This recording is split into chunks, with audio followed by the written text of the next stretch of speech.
harimo nande muga aya yose nayashaniya harimo yose nayashaniya umwana agomba kubaho neza cyane sezeye ubukene mwana wanjye agomba kubaho neza kandi agakoza isoni abantu bamubyiye kumubyimba muga ndetse n'umugabo we wamutaye nyamuneka amafaranga n'ayanjye. bahaye ikaze bakunzi bacu mwese mutwirikiye ni kuri Keza TV show nk'ibisanzwe nongeye kubasuhuza bifuza gukomeza kugira ibihe byiza mwese tubana umunsi kundi reka nizere ko mumeze neza mwisaho muri arabari mu Rwanda ndetse n'abari mu bihugu byo hanze mwese nizere ko mumeze neza nkuko rero muri kubibona mu minsi ishize nari nasuye Shania nsangara cyarwaye nkuko mwese mwabibonye ndetse binakomeye rero byabaye ngombwa ko ngaruka uyu munsi ni ibintu bidashimishije buri yirwayo kamara icyumweru cya mbere cya kabiri ukwezi kugashira umubiri urakurya ukagera ukananirwa kwifuza gupfa bundi ukabibura biba bigoye rero nyuma ya cya gihe yakomeje kuremba akomeza kumererwa nabi ariko nari ntarabona uburyo namufasha cyangwa se n'abandi bose bamufasha ariko buriya icyo dusabye Imana kenshi iracyumva biratinda ariko biraba hari abantu bakeya bamufashije bohereje ubufasha hanyuma nanjye nari nemeye kongeraho na DJ akongeraho hari ubufasha buke bwabonetse ntago amafaranga yose yo kumuvuza yabonekeye rimwe kubera ko nta bushobozi buhagije ariko muganga yatwemereye yuko tumuha make abonetse andi tukazayamuha nyuma yarakize kugira ngo na Shania nawe akire adufashe gushakisha andasigaye muri kubona ko ari kugaragurika ari kuribwa cyane ariko reka ndebe gutinda mu magambo umuntu arembye ikintu kinzanye kano kanya nuko nje kumuhuza n'umuganga akamuvura ntago muganga ari buze hano aramuvurira kuri telefone kubera ko atabashije kuhagera byabaye ngombwa ko rero kandi na Shania ntabwo twari kumutwara ngo tumugeze aho muganga aba kuko ni kure hari mu rugendo rurerure byabaye ngombwa rero ko amufasha kuri telefone muganga atubwiye ko no kuri telefone abasha kuvura umuntu agakira rikandike kuvuga amagambo menshi muri make kinzanye no kumuhuza n'umuganga akatubwira ibisabwa tukabyubahiriza hanyuma akamufasha kuri telefone mu bintu muganga yantumye iki kibabi sinzi nimba hari abari bukimenye hari abatari bukimenye ariko kino bakita ikirogora yego iki ni ikibabi cy'ikirogora ababasha kukimenya baraza kuza kukimenya ni umuti uyu n'ubundi ubusanzwe ari umuti muganga rero yambwiye ko ndibuze nitwaje iki kibabi cy'ikirogora hanyuma ibindi bikurikira muganga we araza kuza kubyikurikiranira reka ndeke gutinda Shania ihangane muganga agiye kugufasha buretse ihangane muganga agiye kugufasha woroherwe sibyo Shania ihangane gatoya nari mbanje kugira ngo nsobanurire abantu ihangane wikigaragura cyane ni ukomeza gutyo nabwo urakomeza wibabaze kamamagare muganga mubwire ko nahageze ubundi adufashe kukuvura bidatinze kubera ko uburibwe ndakeka bwarabaye bwinshi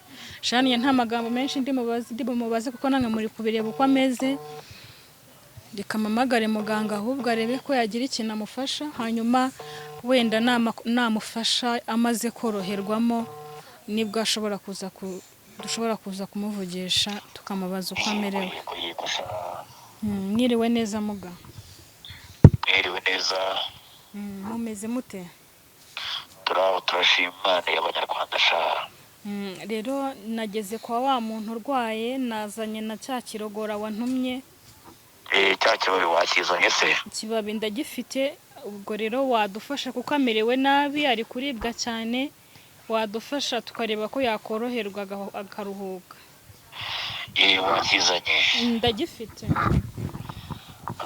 hanyuma rero ndi kubona hari umuntu uri kukugendaho ariko nawe turaza kumutesha agaciro kuko wabinganirije kandi warakoze kwita ku mwana nk'urungusha. yego. Hanyuma rero ugiye ufata icyo kibabi urakivuguta. nyivugute Muranyumva? ndi kukumva.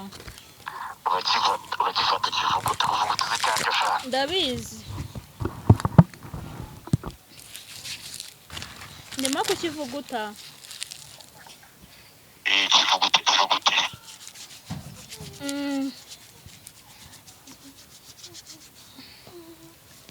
nakivuguze.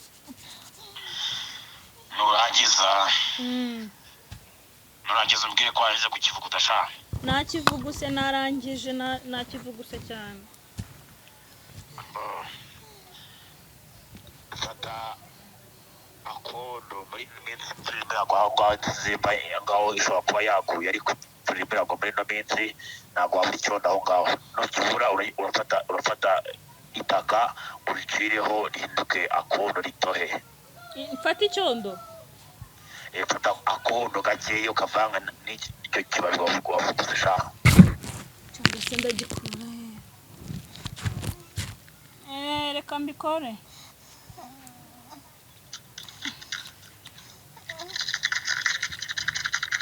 gira vuba.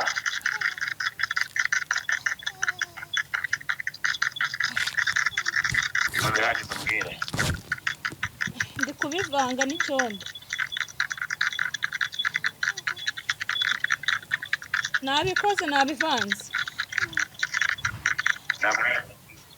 nabivanze. shaka gira vuba. nabivanze n'icyondo. abandi bantu hano hano wanjye ku gicumbi. nabivanze n'icyondo. wabirangije? yego. warangije kubivanga? yego. yego. nabivanze. mufate umusige mu gahanga uca ikimenyetso cy'umusaraba mu gahanga ke. yego. cyane hango.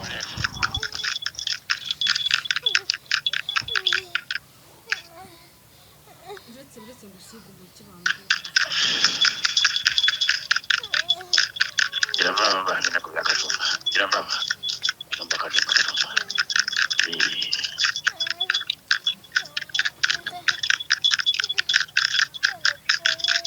birangiza umbwire. yego ndi kubikora.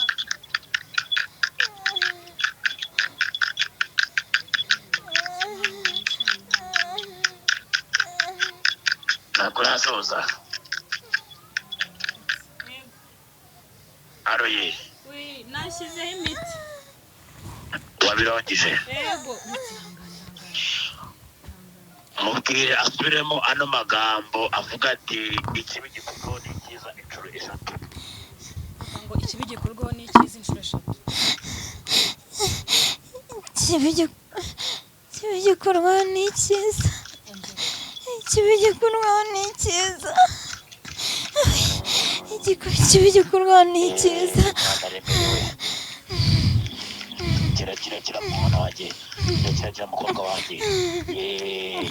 kira sha. uramukiye umukiwe. yaramukiye umwana. umwana yaramukiwe.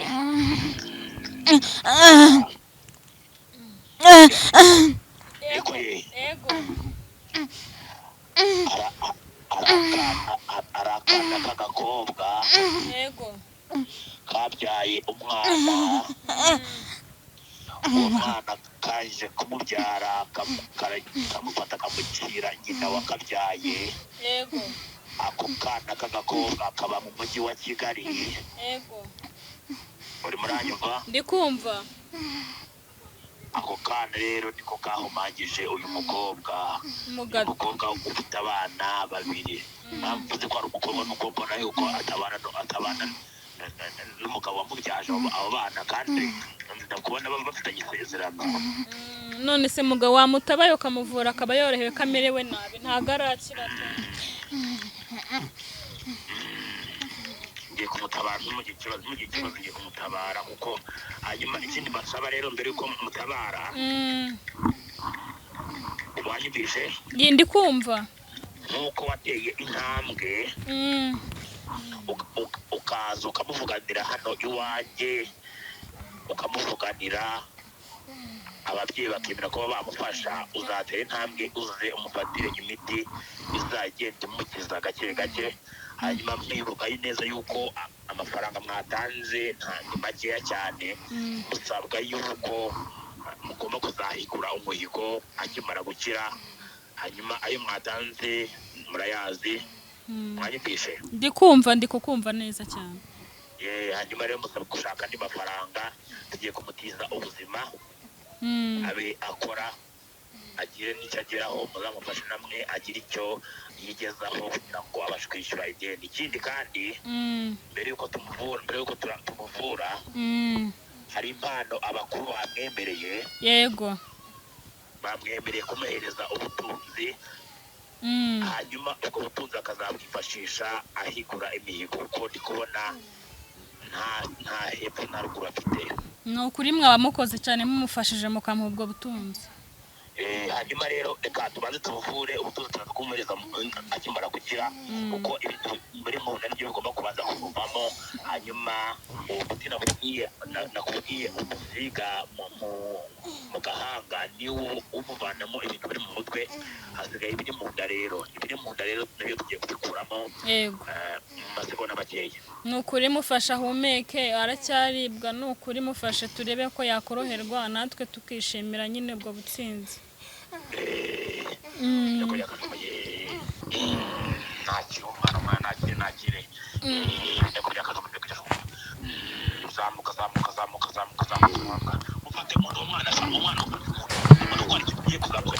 mufate mu nda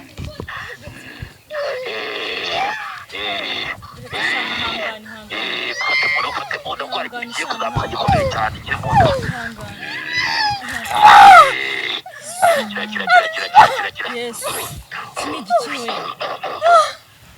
hamwe gumuhamisha ngumuhamisha ikintu urutse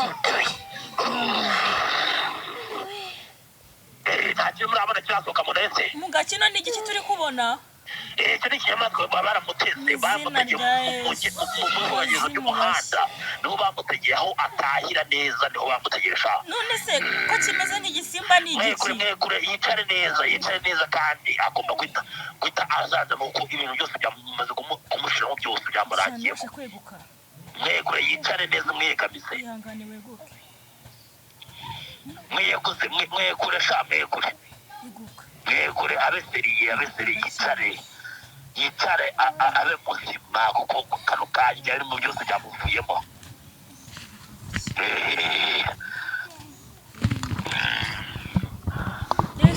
muga mumetuvugane ari kukumva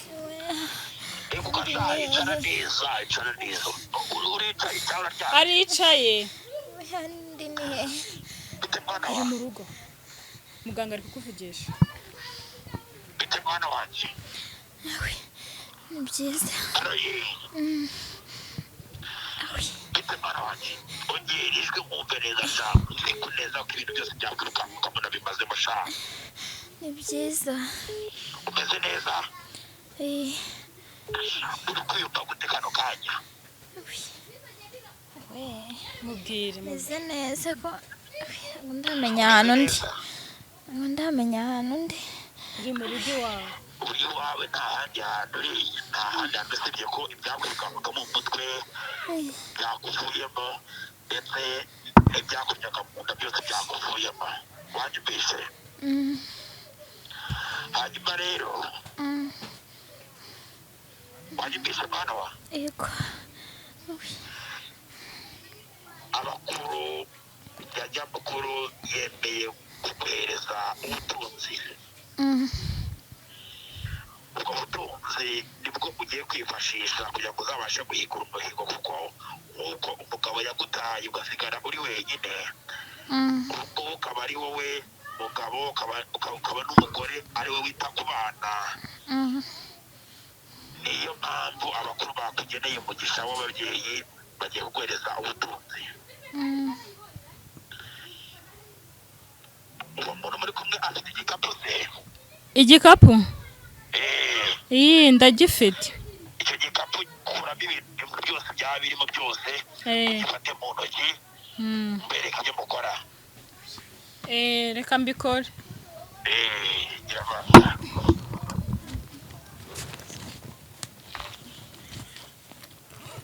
mugere bwanyu byose birimo mubikuremo, hasigaremo ubusa gusa, nta kintu nshaka gusa gisigaramo. Ndi kubikora. Ndagifite.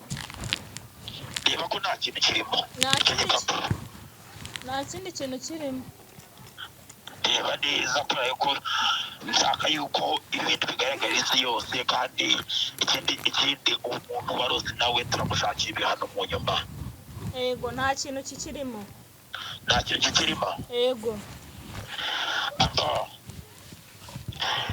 Ugiye gufata nta gice cy'ikibabi, ikintu cyo mwakoresheje umusiga mu gahanga. Kirahari ikibabi cy'igice cyasigaye. Gishyire muri icyo gikapu. Ikibabi cyose cyasigaye gishyiremo. Uwo mwana wanjye mubwire aciremo muri icyo gikapu, muri icyo kibabi inshuro 3. Acire ku kibabi?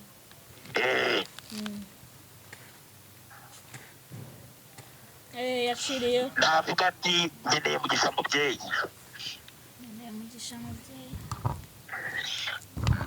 Navuga ati ndawakiriye mubyeyi. Ndawakiriye mubyeyi. Igikapu mugifunge imashini zose. Ikibabi nkirekeremo. Kirekeremo.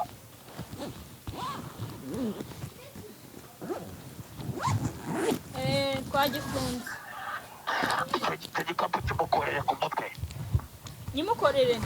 Kimukorere ku mutwe. Nagifatisha ibiganza byombi. Yagifashe. Navuga ati ntuye umuruho umugabo yansizemo. Ntuye umuruho umugabo yansizemo. Ngiye kwita ku muryango wanjye, abana banjye ndetse n'abatagira kivurirwa. Ngiye kwita ku muryango wanjye, abana banjye ndetse n'abatagira kivurira. Ndishinganishije ku bakuru, nta muntu uzongera kumenyera. Ndisinganishije ku bakuru, nta muntu uzongera kumenyera. Agasuzuguro karashize. Agasuzuguro karashize. Zamuka.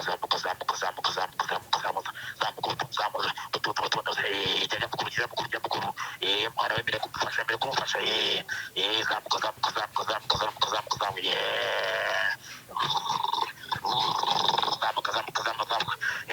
Igikapu kiri hasi, n'icyatsi igikapu. Igikapu gitereka hasi. Zamuka. Igikapu bagiye gufungura shaka. Gufungura igikapu. Fungura shaka. Isi yose. Kora icyo kibabi cya mbere, ikibabi mwashyizemo gikuremo. Kuramo ikibabi. Gikuremo. Nta bintu ureba, nta kintu mureba. Harimo amafaranga. Ukuramo. Amadolari. Ntabwo nabyumva. Shane kuramo. Harimo n'andi. Muyereke isi yose. Harimo n'andi. Muga. Mwereke isi yose. Aya yose ni ayashaniya. Harimo andi. Bajya batwitira nabo bakoze isoni. Yose ni ayashaniya. Uwo mwana agomba kubaho neza. Cyane. Sezeye ubukene mwana wanjye. Agomba kubaho neza kandi agakoza isoni abantu bamubyiye kumubyimba. Muga. Ndetse n'umugabo we wamutaye, nyamuneka. Aya mafaranga ni ayanjye. Imana yacu y'abakuru. Amafaranga ni ayanjye. Amafaranga twayabonye shani byicyo nibwira mu Rwanda. Uwo mwana w'umukobwa. Ubuse amafaranga ni ayanjye muga. Wa mwana we rero. Amadolari. Ayo mafaranga ni amadolari urajya kuvunjisha uko wamaze kuba muzima kano kanya. Urahita ufata moto ugiye kuvunjisha, ndetse uzashaka icyo ukora ukoresha ayo mafaranga wahawe. Wanyumvise? Yego. Wanyumvise mwana wa? Ndi kukumva.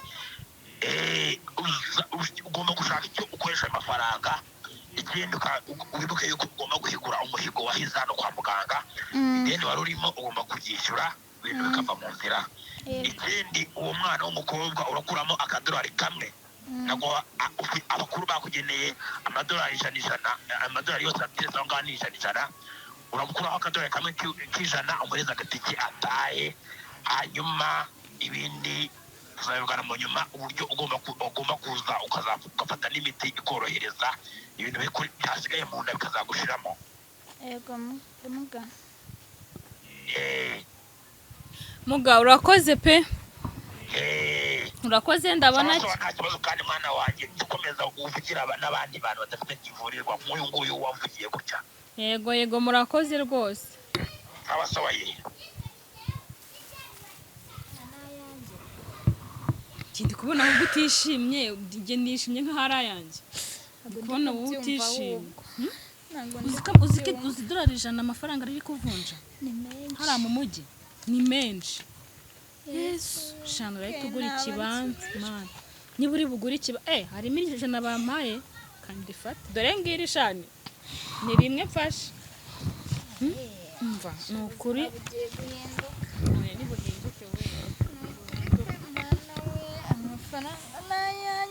Nayawe abwo yafate neza uyapange neza ujye kubika na jewe icyo nifuzaga nuko ukira kandi wakize rero Imana nikongerere muganga ntari biyasubirane yasubirana kandi tuyafite uyafite mu ntoki araza kuyakwaka n'ahantu atuye wumvise yatuguza ajya gufata imiti.